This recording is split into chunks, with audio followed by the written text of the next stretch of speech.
வணக்கம் மக்களே! இன்னைக்கு நம்ம சேனல்ல மலையாளத்தில ஒரு ஃபேண்டசி காமெடி த்ரில்லரா ரிலீஸ் ஆன படகளம் படம் எப்படி இருக்குன்னு பார்க்கலாம். படத்தோட கதை என்ன அப்படின்னா, ஜித்தின்ங்கிற ஒரு ஸ்டூடண்ட் தன்னோட 3 ஃபிரெண்ட்ஸோட ஒரு காலேஜ்ல சேர்ந்து படிச்சுட்டு இருக்காப்ல.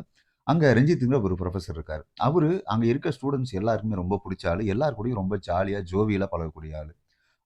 அவரோட சீனியரா இருக்க ஜார்ஜ்ங்கிற புரொஃபசர் ஹெச்ஓடி ஆகுறத தடுக்கிறதுக்காக தங்கிட்ட அவரு ஒரு சக்திய யூஸ் பண்றாரு. அத அங்க மறைஞ்சு நிக்கிற ஜித்தின் பார்த்துடுறான். ஆனா, அத அவன் ஃபிரெண்ட்ஸ் கிட்ட அவன் போய் சொல்லும்போது, அவங்க யாருமே நம்பாம இருக்காங்க. ஒரு கட்டத்துல ஜித்தினையே அவரு வசியம் பண்ணிடுறாரு ரஞ்சித்து. இதுக்கப்புறம் இவங்க எல்லாரும் சேர்ந்து ஆடுற ஆட்டமும், ரஞ்சித் கிட்ட இருக்க அந்த சக்தி என்ன? அதோட பின்னணி என்ன?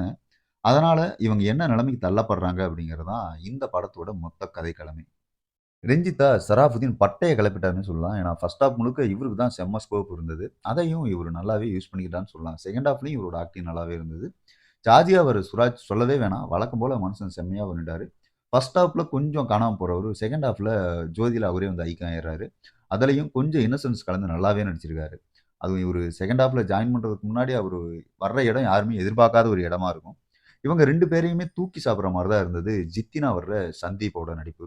ஏன்னா, பையன் மிரட்டி விட்டான்னு சொல்லலாம். ஃபர்ஸ்ட் ஹாஃப் முழுக்க அப்பாவி பையன் மாரி நம்ம யோசிச்சுட்டே இருந்தோம் அப்டின்னா, அப்படியே ஆப்போசிட்டா இருக்கு செகண்ட் ஹால்ஃப். கிட்டத்தட்ட ஒரே மாதிரியான நடிப்பு தான் செகண்ட் ஹால்ஃப்ல இருக்கும். ஆனா, அதுவுமே அசால்ட்டா மிரட்டுற மாரியான நடிப்பு குடுத்துருக்கான் பையன். இவங்கலாம் தாண்டி பெரிய ஸ்கோப் அப்டின்னா, அது ஜித்தினோட ஃபிரெண்ட்ஸுக்கு தான். அந்த 3 பேருமே படம் முழுக்கவே ரொம்ப ஜாலியாவே பண்ணியிருக்காங்க. பேக்கிரவுண்ட் மியூசிக் படத்துக்கு ஏத்த மாரி ஓகே தான். பாட்டு பெருசா ஒண்ணும் இல்ல. அந்த ஒரே ஒரு பாட்டு இருக்கு. அதுவும் ஓகே தான். ஸ்கிரீன் பிளே ஓரளவுக்கு நீட்டாவே எழுதியிருக்காங்கன்னு சொல்லலாம். படம் ஆரம்பிச்சதுமே நேரடியா அவங்க கதைக்கு வந்ததுக்காகவே டைரக்டருக்கு ஒரு பாராட்ட சொல்லிடலாம். ஃபர்ஸ்ட் ஹாஃப்ல நல்லா ஜாலியாவே படம் நகர்றது ரசிக்கும்படியாவே இருந்தது. குறிப்பா அந்த ஃபிரெண்ட்ஸ் அடிக்கிற ஒன் லைன் சென்ஸ் பல இடங்கள்ல நல்லாவே ஒர்க் அவுட் ஆயிருந்தது. செகண்ட் ஹாஃப்ல அப்படியே கூடு விட்டு கூடு தாவுற மாரி அந்த 3 பேரோட நடிப்புமே அதகலம் பண்ணி விட்டதுன்னே சொல்லலாம். சுரோஜோட அந்த ஃபேமிலி போர்ஷனுமே வந்து ஆரம்பத்துல எதுக்கு அப்படிங்கிற மாரி தோணிட்டே இருந்தது.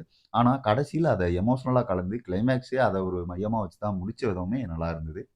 ஆனா, ஜித்தினோட லவ் ஸ்டோரி மட்டும் கொஞ்சம் ஒர்க் அவுட் ஆகாத மாரியே ஒரு ஃபீல் இருந்தது. ஏன்னா, அது கதையோட பெருசா எந்த கனெக்ட்டுமே பண்ணிக்க முடியாத அளவுக்கு துருத்திக்கிட்டு நிக்கிற மாரி தான் இருந்தது.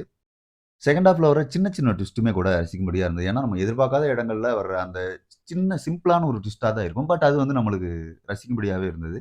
அதே மாரி இந்த டைப் படங்கள்ல லாஜிக்லாம் நம்ம சுத்தமா எதிர்பார்க்கவே கூடாது. ஏன் லாஜிக் பார்க்கவே கூடாதுன்னு சொல்லலாம். ஆனா, படத்துல நெறைய கேள்விகள் வந்து நமக்கு வந்துகிட்டே இருந்தது.